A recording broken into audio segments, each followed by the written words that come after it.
Então, irmãos, chegamos hoje à última carta de Jesus às igrejas, e cada uma delas tem sua própria característica. Só para relembrar, Éfeso, uma igreja bastante ortodoxa, doutrinariamente. Digamos que ela era ortodoxa, tinha ortodoxia, mas não tinha ortopraxia. A conduta cristã não era de acordo com aquilo que o Senhor requer da igreja. Também passamos aqui por Esmirna, a igreja sofredora, que aos olhos dos homens era pobre, mas diante de Cristo era rica. E a terceira igreja é Pérgamo, uma igreja comprometida com o nome de Cristo e fé nele, que enfrentou problemas de perseguição também. Tiatira, uma igreja que trabalhava muito para Cristo, mas era tolerante com os falsos mestres. Era tolerante. É uma igreja bastante obreira no reino de Deus, mas era tolerante com os falsos mestres. Sardes era uma igreja morta, mas tinha nome de que vivia. Você diz que está vivo, mas você está morto. Está morto. Filadélfia, uma igreja fraca, mas que tinha ao seu favor o próprio Cristo. E quando Cristo dirige essa igreja, diz: eu tenho a chave de Davi, o reino é meu. O reino é meu, eu mando no mundo. E ele diz: eu fecho porta e abro também porta. E a porta que eu abro, ninguém pode fechar. É um grande encorajamento, uma grande promessa para a igreja de Filadélfia, que era uma igreja constituída de irmãos bastante pobres, inclusive financeiramente, e alguns estudiosos diziam que até intelectualmente era uma igreja bastante pobre em todo sentido. E hoje nós vamos falar sobre a igreja em Laodiceia. Essa igreja se envolveu profundamente com o materialismo, ao ponto de não fazer diferença entre viver a vida cristã conforme a vontade de Deus e viver de acordo com as próprias conveniências e ditames do mundo. Então Jesus, como médico especialista, faz um diagnóstico profundo para descobrir as anomalias dentro da igreja. Ele faz esse rigoroso diagnóstico. Então vamos à palavra do Senhor, você já achou enquanto eu estava falando. Então vamos para a palavra do Senhor. Apocalipse capítulo 3, versículo 14 até o 22. Ao anjo da igreja em Laodiceia escreve: estas coisas diz o Amém, a testemunha fiel e verdadeira, o princípio da criação de Deus. Conheço as tuas obras, que nem és frio nem quente, quem dera fosses frio ou quente. Assim, porque és morno, e nem és quente nem frio, estou a ponto de vomitar-te da minha boca. Pois diz: estou rico e abastado, e não preciso de coisa alguma, e nem sabe que tu és infeliz, sim, miserável, pobre, cego e nu. Aconselho-te que de mim compres ouro refinado pelo fogo para te enriquecer, vestiduras brancas para te vestires, a fim de que não seja manifesta a vergonha da tua nudez, e colírio para ungir os olhos, a fim de que vejas. Eu repreendo e disciplino a quantos amo. Sê, pois, zeloso e arrepende-te. Eis que estou à porta e bato. Se alguém ouvir a minha voz e abrir a porta, entrarei em sua casa e serei com ele e ele comigo. Ao vencedor dar-lhe-ei sentar-se comigo no meu trono, assim como também eu venci e me sentei com meu Pai no seu trono. Quem tem ouvidos, ouça o que o Espírito diz às igrejas. Então, esse rigoroso diagnóstico que Jesus faz da igreja, ele constata 4 enfermidades dentro da igreja que precisava ser corrigida, precisava ser sarada. Primeiro, aqui Jesus observa que aquela igreja vivia uma temperatura espiritual inadequada, e você pode ver isso aí nos versículos 14 até o 16. Mas no versículo 14, irmãos, temos Jesus vindo com autoridade. Eu posso falar o que eu estou vendo. O que eu vou falar é a verdade, é aquilo que vocês são. Amados irmãos, às vezes uma igreja tem uma autopercepção de si mesma, e às vezes muitos dentro da igreja têm uma autopercepção de si mesmos, não é? Eu sou isso, eu sou aquilo. Irmão, o que nós achamos, é claro que hoje nós temos a Escritura, e a Escritura é a lente que aumenta a nossa visão diante do Senhor. Nós precisamos olhar para a nossa vida com base na Escritura, se nós estamos de conformidade com a Escritura Sagrada. Mas ainda, mesmo assim, muitas pessoas se dizem poderosas, se dizem ricas, se dizem cheias da unção, não importa o que elas acham que são. O importante é o diagnóstico que o Senhor da igreja diz. Este é o mais importante. Então, primeiro aqui, Jesus tem uma autoridade para falar isso. Ele diz: eu sou o Amém. O que significa Amém, né?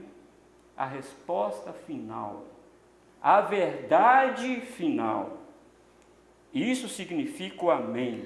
Quando nós oramos, a igreja, alguém se levanta em voz audível e ora, e toda a igreja só diz Amém. Ó Senhor, é verdade, eu concordo com aquilo que ele está falando. Senhor, Amém, faça isso mesmo que ele está pedindo para nós. E quando nós oramos e diz, Senhor, tem misericórdia de nós, a igreja diz Amém. Ó Senhor, é verdade, tenha misericórdia de nós. E quando o pastor, no caso nosso aqui da igreja presbiteriana, inclusive no Guanabara, quando nós acabamos de pregar, nós impetramos a bênção apostólica e nós cantamos o tríplice Amém. Ó Senhor, nós entregamos este culto ao Senhor. Nós estamos entregando este momento cultico ao Senhor. E nós estamos confirmando que nós dissemos para o Senhor, que nós cantamos para o Senhor. É verdade. É verdade. Pensaram nisso, irmãos? Pensaram nisso quando nós falamos Amém?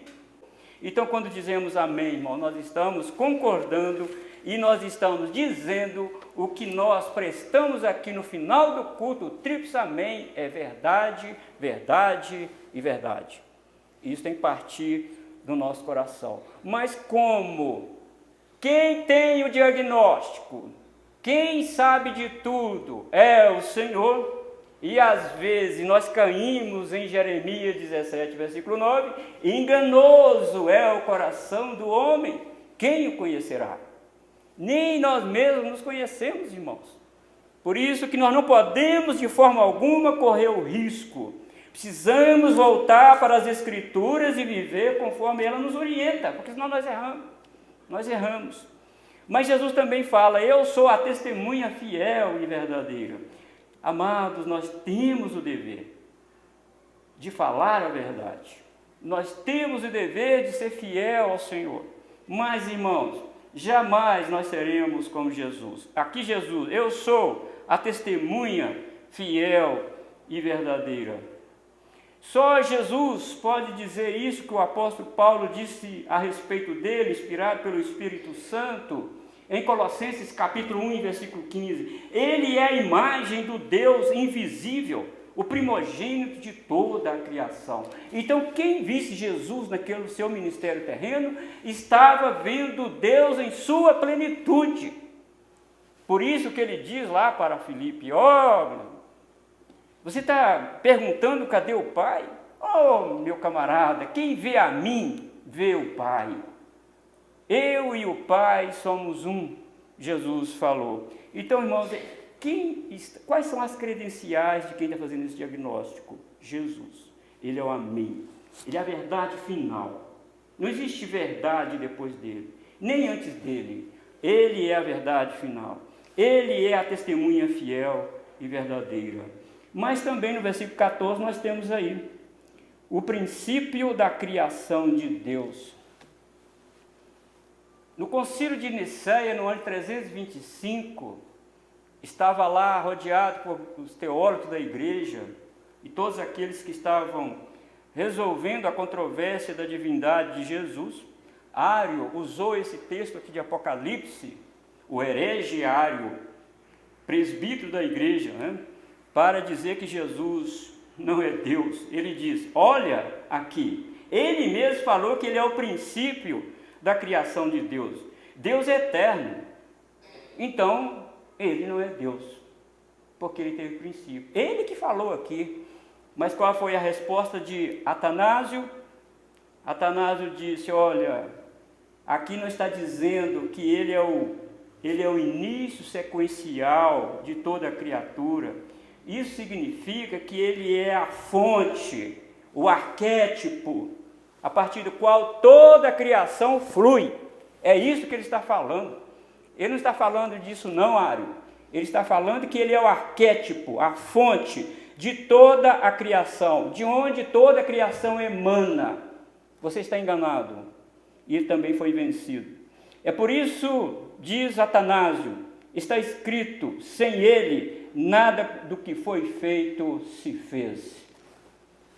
E agora, irmão, nós temos aqui Jesus detectando uma temperatura nada agradável na igreja de Laodiceia, né? Versículo 15.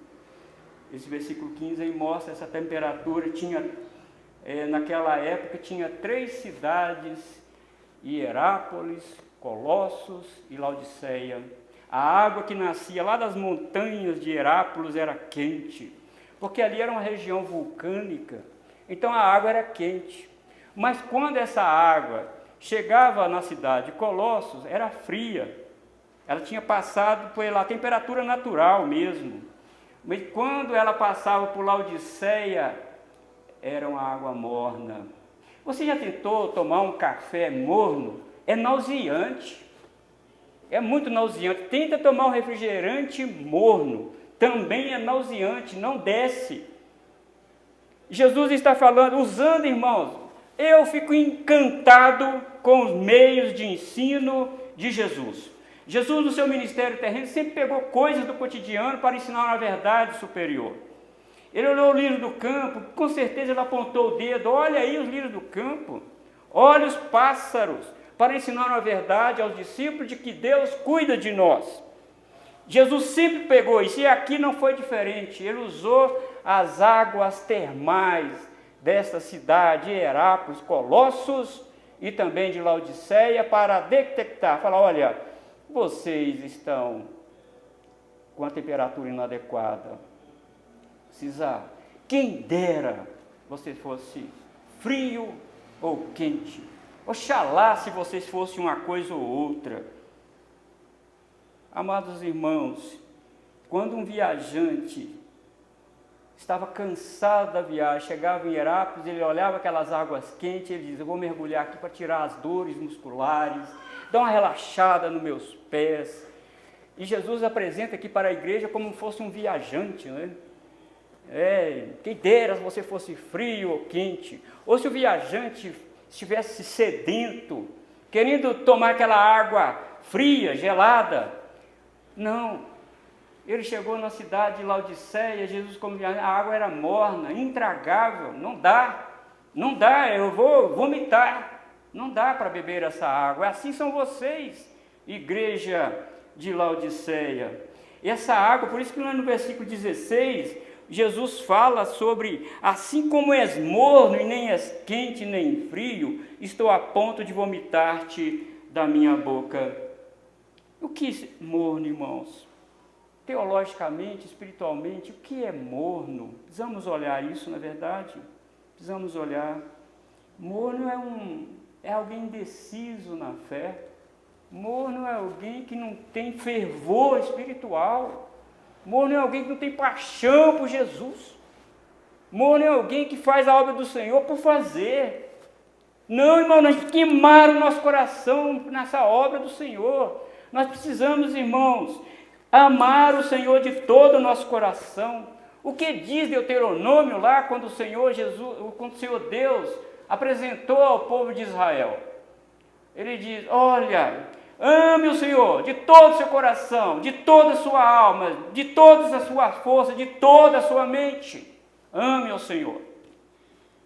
E morno, não. Morno, tanto faz eu ir na igreja hoje como amanhã. Estou muito cansado. lembra-se que Jesus estava no esplendor da sua glória.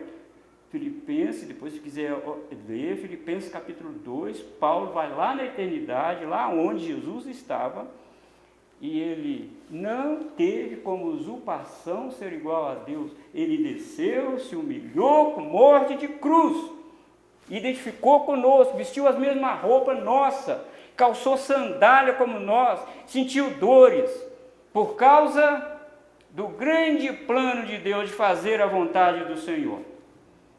Nesse sentido, Jesus não era morno, em obediência ao plano de salvação que a Trindade tinha elaborado nos tempos eternos. Morno, irmão, é uma espécie de comodismo espiritual.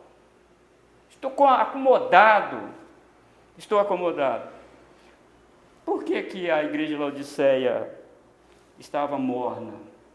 Lá não tinha Jezabel para perturbar, que nós já passamos por aqui. Lá não tinha os nicolaítas também. Lá não tinha balaonitas também para perturbar a igreja. Ninguém estava lá sendo morto por causa de perseguição do Império Romano. Não. Lá não tinha a sinagoga de Satanás. Não tinha. Por isso, eles estavam tranquilos. Amados irmãos, as lutas na nossa vida, sabe? Os problemas na nossa vida, às vezes eles chegam para nos dar uma sacudida no nosso coração. Voltar, é o Senhor pegando a nossa cabeça e olha para mim, olha. Há muitos anos atrás eu li num jornal de uma igreja, um missionário, pregador eloquente, não é? Arrastava multidões, e ele nem abria a Bíblia para ler. Ele estava tão acostumado no seu poder de persuasão, da sua oratória, no seu porte físico, ele era forte, um vozeirão, e as pessoas davam aqueles gritos de espiritualidade, que ele nem orava mais e nem lia a Bíblia mais. E ele foi convidado a pregar num congresso aí, lá no centro-oeste do Brasil, e ele foi de trem. E o trem quebrou e ele não pôde chegar ao congresso. E pessoas dentro do estado estavam aguardando. E como fazer? O lugar que o trem quebrou, naquela época nem celular tinha, nem tinha como. E ele foi para a mata orar. Oh, Senhor, estou muito decepcionado, Senhor. Olha, Senhor, que multidão que está me esperando lá, Senhor, e eu aqui, o trem quebrado. Ele disse que Deus falou ao seu coração: fui eu que quebrei o trem para você vir para essa mata, para você orar. Irmãos, isso é testemunho dele. Ele mesmo disse isso. Talvez ele se conscientizou de que ele precisava mais buscar a Deus. Lutas, meus irmãos, duas coisas a gente precisa pensar sobre luta. Nós estamos no mundo caído e elas são normais na nossa vida. Normal. Não tem jeito de você não passar por luta. Não tem como você não passar por luta. Segundo, nós estamos lutando contra as trevas. Por isso que o Senhor Jesus sempre está dizendo: ao vencedor, é luta, é problema. Mas também eu quero adicionar um outro aqui, terceiro, que o Senhor às vezes manda de fato lutas para nós, para nos voltar a Ele. Voltar, Senhor, oh Senhor, e às vezes vem até chorando, né? Oh Senhor, tem misericórdia de mim. Pedi tanto tempo, Senhor, longe da igreja. Poderia estar no escudo de oração, podia estar na escola bíblica dominical. Oh, Senhor. E agora estou aqui, passando essa luta, e parece que o Senhor fala assim: fica aí com sua luta até você reconhecer quem sou eu. Irmãos, Deus pode fazer isso. Essa igreja era morna, tinha tudo. Eles tinham tudo. Águas termais. Eles tinham riqueza, uma igreja rica. É claro que Paulo diz em Colossenses, me parece que isso eu não estou enganado, capítulo 4, versículo 16, que a igreja estava na casa de uma irmã chamada Sinfa. A igreja era lá na casa dela, naquela época não tinha templo, mas era gente rica, gente poderosa no dinheiro. Não vamos importar com Jesus, com a vida espiritual. Então, nesses versículos 14, 15, 16, você vê aqui que o Senhor diagnostica uma temperatura espiritual inadequada da igreja. E nesse ponto eu quero que você pense na sua vida espiritual. Você leu a Bíblia essa semana? Você meditou na palavra de Deus essa semana? Você orou? Tirou um momento de oração a Deus? Você reuniu a sua família para orar? Entregar a sua família a Deus? Não, irmãos, não deixe isso passar assim não. Ore, busque a Deus. Se eu orar, pastor, o Senhor vai me livrar de luta? Não vai. Mas você vai passar a cabeça erguida. Você vai ter um olhar altaneiro. Você vai ter um olhar sobrancelho. Você vai passar firme com o Senhor. É diferente de que passar as lutas choramingando, falando mal da igreja, falando mal de Jesus até. Por isso, irmãos, que nós precisamos olhar para essa igreja de Laodiceia. Olha, qual é a minha temperatura espiritual? Se o Senhor fosse escrever uma carta para a igreja de presbiteriana do Guanabara, qual era a temperatura espiritual da igreja? Frio, morno ou quente? Precisamos pensar nessas coisas. Em segundo lugar, irmãos, Jesus também detectou falsa percepção de si mesmo no versículo 17 e 18. E no versículo 17 aí você vê autossuficiência. Versículo 17, não é? Pois dizes, estou rico e abastado e não preciso de coisa alguma. Sou rico, Senhor. Estou rico. Essa é a avaliação, é a percepção deles. Estou rico. Não preciso de coisa alguma. Irmãos, olhando para as benesses e tudo que tinha adquirido, os crentes de Laodiceia concluíram: somos ricos, estamos debaixo do favor do Senhor. As bênçãos do Senhor nos acompanham.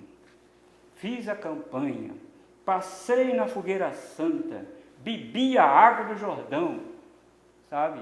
Comprei o martelo da justiça. E antes eu era empregado, agora sou patrão. Ó Deus, como que o Senhor me abençoou. Estão te enganando, seu bobo. É claro que Jesus não veio aqui para te dar isso. Jesus veio para te dar a vida eterna. Se você quer adquirir essas coisas, trabalha dia e noite para não ser pesado a seu irmão, diz Paulo. Trabalhe muito, estude, faça curso, faça hora extra se puder. Mas não cai nesse conto, não. Autoconfiança, estou rico, não preciso de nada. O que eu queria, o Senhor já me deu. E o versículo 18, confiança nos meios, não é? Confiança nos meios. Vamos dar uma olhada? Aconselho-te que de mim compres ouro refinado pelo fogo para te enriquecer, e vestiduras brancas para te vestires, a fim de que não seja manifesta a vergonha da tua nudez, e colírio para ungir os olhos, a fim de que vejas. Compre de mim. Eu sou um mercador que passei querendo beber uma água e não achei uma água boa para beber, e agora Jesus se apresenta como mercador. Estou vendendo. Vocês acham que tem ouro? Eu tenho ouro, melhor ouro, ouro refinado pelo fogo. Eu tenho o melhor. A cidade de Laodiceia, irmãos, de fato era muito rica. Conta-se que os judeus de Jerusalém pediram ajuda, receberam 22 quilos de ouro da cidade de Laodiceia. Os historiadores contam que quando a cidade foi devastada pelo terremoto, eles rejeitaram a ajuda do Império Romano e de nós mesmos vamos construir a cidade. Eles tinham muito ouro, eles eram ricos. E a igreja que lá estava também era muito rica. Independente, né? Não preciso de Deus, não preciso de coisa alguma. Quando ele fala coisa alguma, inclusive de Deus. No advento do iluminismo, qual foi a proposta do iluminismo? Tirar Deus. Eles disseram, os filósofos do iluminismo diziam, a religião existe porque as pessoas se colocam debaixo de uma necessidade de um ser superior. E elas buscam alguém maior do que elas para resolver os seus problemas. Chegou o iluminismo, chegou a solução. Agora você mesmo pode resolver os problemas. Parece que a igreja de Laodiceia estava vivendo essa época do iluminismo já pré-existente. Laodiceia, irmão, tinha as melhores roupas, a melhor lã estava na cidade de Laodiceia. Laodiceia importava vestidos e roupas para a Ásia Menor toda e para a nobreza do Império Romano. Lá tinha a melhor indústria têxtil daquela época. E Jesus fala, e vocês estão dizendo, eu sou rico, tenho ouro, tenho as melhores vestes. Jesus fala, eu tenho uma veste melhor, vestiduras brancas. Vocês estão vestidos com a justiça própria. Eu quero que vocês vistam-se da minha justiça. Lembra de um homem, de um rei, na parábola de Jesus, que deu uma festa no salão? Lembra disso? Todo mundo vestido a caráter, vestido a rigor. De repente o rei olha e tem um lá vestido com as suas vestes. Mas por que você não vestiu com as minhas vestes? Mandou jogar aquele homem nas trevas exteriores, onde há ranger de dentes, choro e ranger de dentes. Irmãos, a nossa injustiça é trapo de imundícia. Vista-se da minha justiça. Jesus estava falando para aquela igreja, estava falando para ela. Mas não somente o ouro, e não somente a melhor indústria têxtil estava na cidade de Laodiceia, mas também, irmão, lá existia o que era mais avançado em oftalmologia. Lá existia um pó curandeiro, um pó que quase que revertia cegueira. Eles dedicavam este pó ao deus Asclépio. E eles faziam culto a esse deus Asclépio por causa deste pó, dando toda a honra para este suposto deus. O melhor avanço da medicina oftalmológica estava lá, a melhor pomada para os olhos estava lá. E Jesus está dizendo para a igreja, vocês estão baseando a vida de vocês, confiando no meio, no ouro, na indústria têxtil e também neste pó que cura cegueira. Mas eu digo a vocês que vocês são pobre, miserável, cego e nu. Essa é a minha avaliação. Irmãos, que coisa que Jesus fala para esta igreja. Se você leu atentamente as 7 cartas, você vai perceber que aqui está a maior reprimenda de Jesus para uma igreja. Das 7 é essa que mais recebeu reprimenda, e é ela que não recebeu elogio de Jesus, só reprimenda, só queixa. Por quê, irmãos? Porque elas tinham falsa percepção de si mesmo. Se eu tenho dinheiro, se eu tenho tudo, isso aí é sinal da bênção de Deus. Eu estou debaixo da graça. Olha a minha casa, olha o que eu tenho. Preciso de ir à igreja para quê? Para que eu preciso de ir à igreja? Irmãos, aqui está o Senhor falando para nós. Esta palavra é atual para nós, neste mundo tão materialista, não é verdade, irmão? Tão materialista, que parece que você é obrigado a ter certas coisas para mostrar. Numa roda, se você vai estudar aí, fazer um curso universitário, na roda do jovem, o que eles perguntam para você? Que você tem o quê? Qual é o seu carro? Seu carro está estacionado aonde? Me parece que essa pressão do materialismo, Mas a igreja do Senhor não pode, irmãos, de forma alguma. Não que o Senhor não abençoa, é claro que o Senhor abençoa. É claro que o Senhor dá. É evidente que o Senhor dá. Mas é com trabalho, crendo nele, dependendo dele. Eles confiavam nos meios, mas não em Cristo. Mas, irmãos, nos versículos 19 a 21, temos aí uma falsa religiosidade. Jesus aqui, antes de falar, ele manifesta graça. Aconselho-te, igreja. Isso é amor, isso é graça do Senhor manifestada àquela igreja. Eu repreendo e disciplino a quanto amo. Porque eu sei que sou salvo em Cristo Jesus. Hebreus capítulo 12 diz, ele disciplina a quem ele tem como filho. Se está sem disciplina, porque não é filho. Porque que filho há que o pai não corrija? Está escrito lá em Hebreus capítulo 12. Então, se nós passamos por disciplina, não é, irmão, que o Senhor quer nos ver chorando, lamentando. Não, isso é demonstração de amor. É o Senhor Jesus falando, olha, você é meu filho. Eu não vou deixar você se enveredar pelas agruras deste mundo. Não. Eu não vou deixar você ficar lamentando da vida por aí. Não, eu vou te dar apoio. Eu aconselho que vocês voltem. Versículo 19. Né? Eu repreendo e disciplina há quantos anos? Você pois zeloso e arrepende-te. Então aqui nós temos, irmão, religião sem zelo. A palavra grega para zelo é fervor. Quintura, é aquela pressão alta. Zelo, fervor. Se você ler lá em Jeremias 48, versículo 10, o que está escrito lá? Maldito é aquele que fizer a obra do Senhor relaxadamente. Faz não, porque não é legal. Faz não. Faz a obra do Senhor com zelo. Zelo. E o Senhor Jesus, sê pois zeloso, aumenta essa temperatura aí. Tenha amor a mim. Manifeste dedicação a mim. Faça a obra que eu dei a fazer com muito esmero, com muita dedicação. Se você ensina, estude mesmo. Se você é pastor, estude mesmo, pregue, ore, jejue, entregue a sua vida a Deus.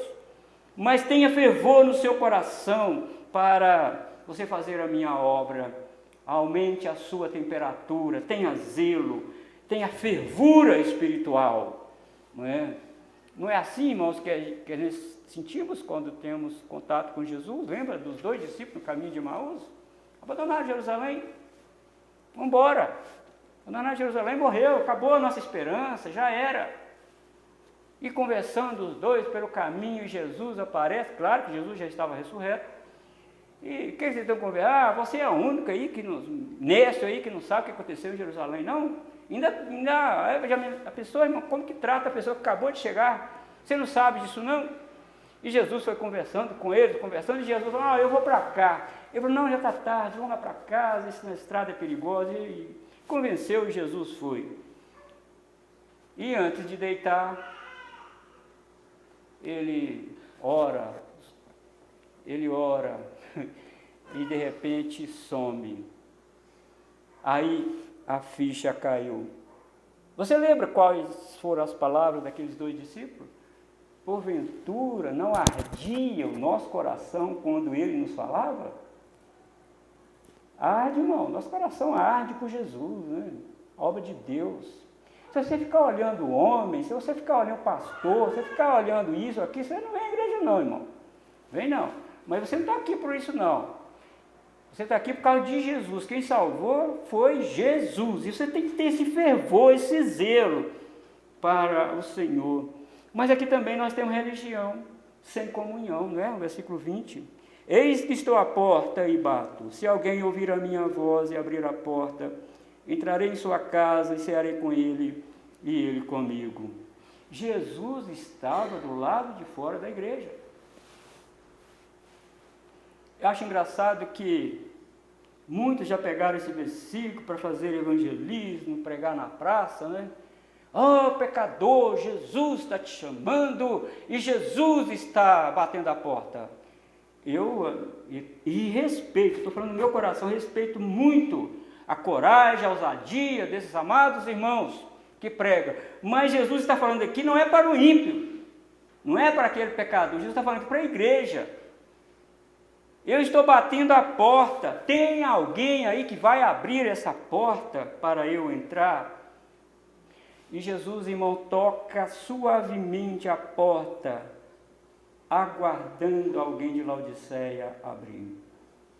Deixar Jesus para o lado de fora, deixar Jesus lá de fora das suas vidas, do seu emprego, da sua faculdade, deixar Jesus lá de fora do culto. A pregação é mais antropocêntrica, é o homem no centro. Quando cantava era eu, e não tu. Nós, irmãos, não podemos deixar Jesus lá de fora da nossa vida, dos nossos cânticos, das nossas orações, do nosso dia a dia na semana. Nós não podemos deixar Jesus do lado de fora. E a maneira de deixar a porta aberta, né, para o Senhor ter livre acesso, é ter comunhão com Ele. Ó Senhor, eu dependo de Ti, Senhor. Eu estou passando por dificuldade, Senhor. Talvez até dificuldade financeira. Ó Senhor, eu estou com dificuldade na área da saúde. Ó Deus, compadece de mim. Aí a porta, irmãos, está aberta. Jesus entra. E Jesus fala, se alguém abrir a porta, entrarei em sua casa e cearei com ele e ele comigo. No mundo antigo, irmão, ninguém convidava o outro para fazer ceia com ele sem for muito amigo. Tinha que ser muito amigo para alguém entrar na casa do outro lá e cear. Aqui Jesus fala, eu quero ter comunhão com vocês, eu quero ter amizade com vocês. Eu quero fazer parte da vida de vocês. Eu quero cear com vocês. Eu vou cear com você e você comigo. Irmãos, aqui já nos anuncia aquilo que vai acontecer na eternidade, né? Onde nós vamos estar presente com Jesus, Jesus presente conosco, irmãos, para toda a eternidade. E o tempo aqui, irmãos, é um presente contínuo no grego. Eu estou batendo há muito tempo e ninguém abre. Estou batendo e ninguém abre. Mas Jesus não foi embora, porque geralmente quando nós chamamos, né? Nós chamamos uma vez, 2 vezes, ou batemos no portão. Se ninguém atendeu 3 vezes, nós vamos embora. Mas Jesus aqui está no presente, batendo, o verbo está no presente contínuo, batendo. Vai abrir alguém aqui a porta. E eu quero estar no meio deles. Eu quero comunhão com ele. Eu quero. Amados irmãos, vamos pensar nisso na nossa vida. Mas o final aqui no versículo 21 e 22. Eles achavam que tinham a glória, mas a glória deles era falsa. Falsa glória. Por causa da riqueza, eles estavam sempre no meio da alta cúpula da sociedade em Laodiceia, da política. Vamos colocar aqui, contextualizar, junto com o presidente, governador, prefeito, empresário. Eles eram ricos, não é? Tinham as melhores vestes, não é verdade? Sabiam falar muito bem, tinham um vocabulário rebuscado. Então eles estavam na alta cúpula, sentados lá junto com as autoridades. Mas Jesus diz aqui, né, irmãos? Ao vencedor dar-lhe-ei sentar-se comigo no meu trono, assim como também eu venci e me sentei com meu Pai no seu trono. Eu tenho um lugar melhor para vocês sentar. Vocês estão aí se gabando que estão junto com a alta cúpula da sociedade, mas eu tenho aqui um lugar bem melhor para vocês sentar. Vocês querem sentar comigo, como eu sentei com meu Pai no meu trono? Então lute. Lute contra tudo isso. Renuncia a vocês mesmos. e eu te levarei para o pináculo da vida eterna. Você vai assentar comigo no meu trono. E Jesus usa aqui, irmão, o seu próprio exemplo de renúncia. Eu venci, eu desci lá do céu e vim aqui. Lutei contra Satanás e seus anjos, contra toda a hoste do mal. Eu lutei contra as autoridades religiosas, as autoridades políticas.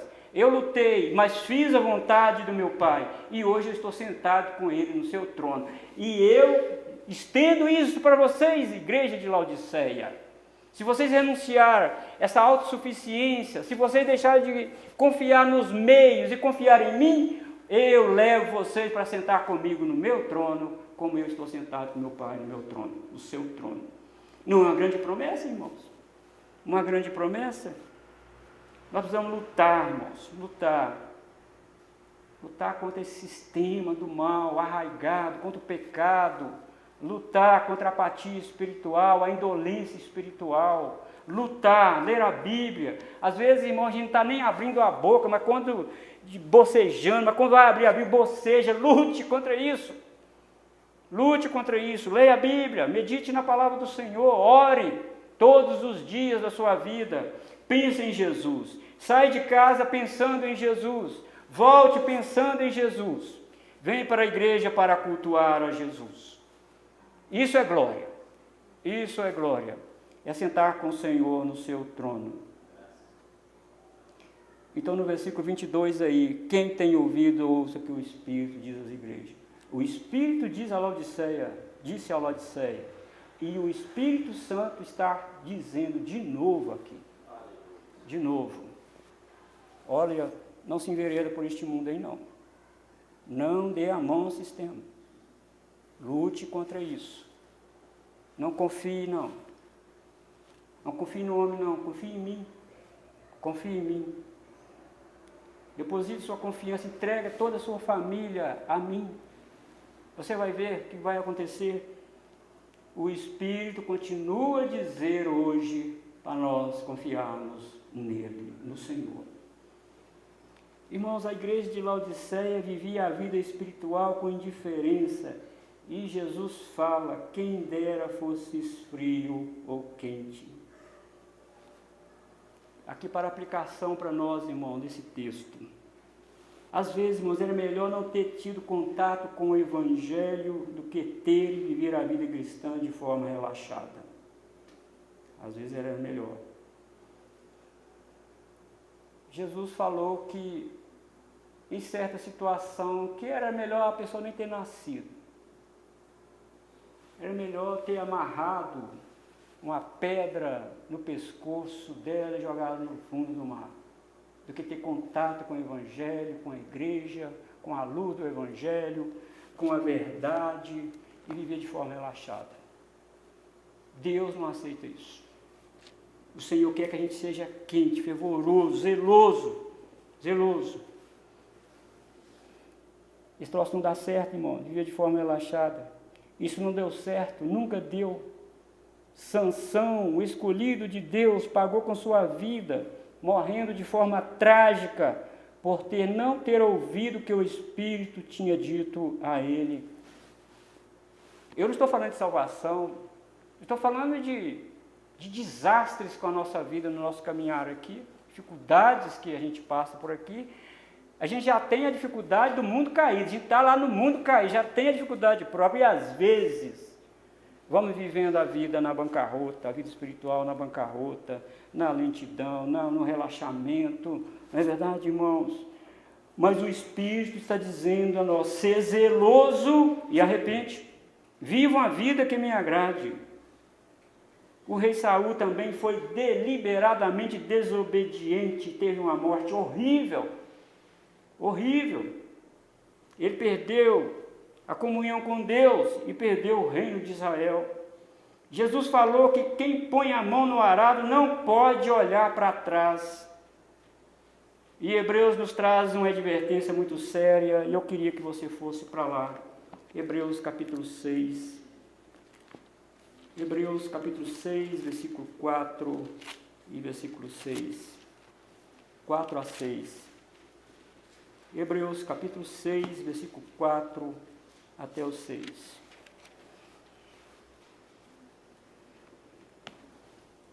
É impossível, pois, que aqueles que uma vez foram iluminados e provaram o dom celestial e se tornaram participantes do Espírito Santo e provaram a boa palavra de Deus e os poderes do mundo vindouro e caíram, sim, é impossível outra vez renová-los para arrependimento, visto que de novo estão crucificando para si mesmo o Filho de Deus, expondo-o ao ignomínio. Meu Deus, isso aqui é uma advertência muito séria para nós, muito séria.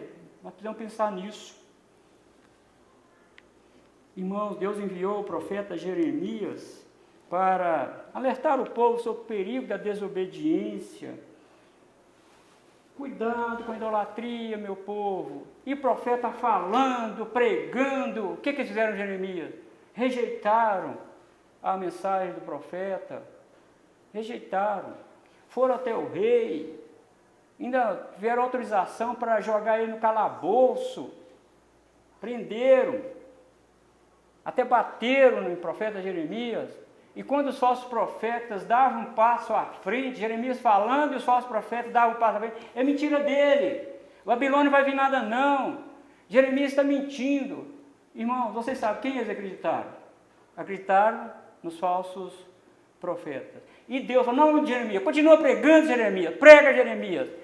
Teve uma hora que Jeremias falou, Deus, eu não quero mais não, o senhor podia me matar. O senhor podia tirar a minha vida. Não, eu não quero mais. Não, Jeremias, prega, continua pregando. Aí eu quero que você vá para lá de novo, Jeremias, lá no Antigo Testamento, profeta Jeremias, capítulo 15, versículo 1 a 4.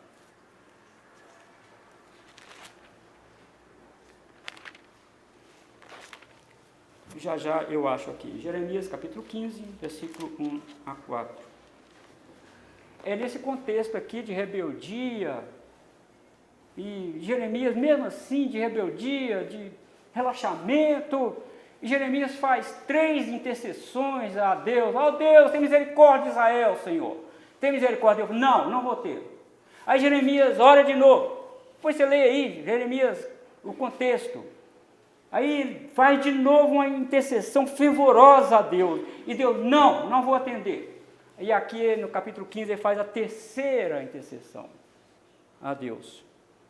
Disse-me, porém, o Senhor, ainda que Moisés e Samuel, capítulo 15, Jeremias, versículo 1 até o 4.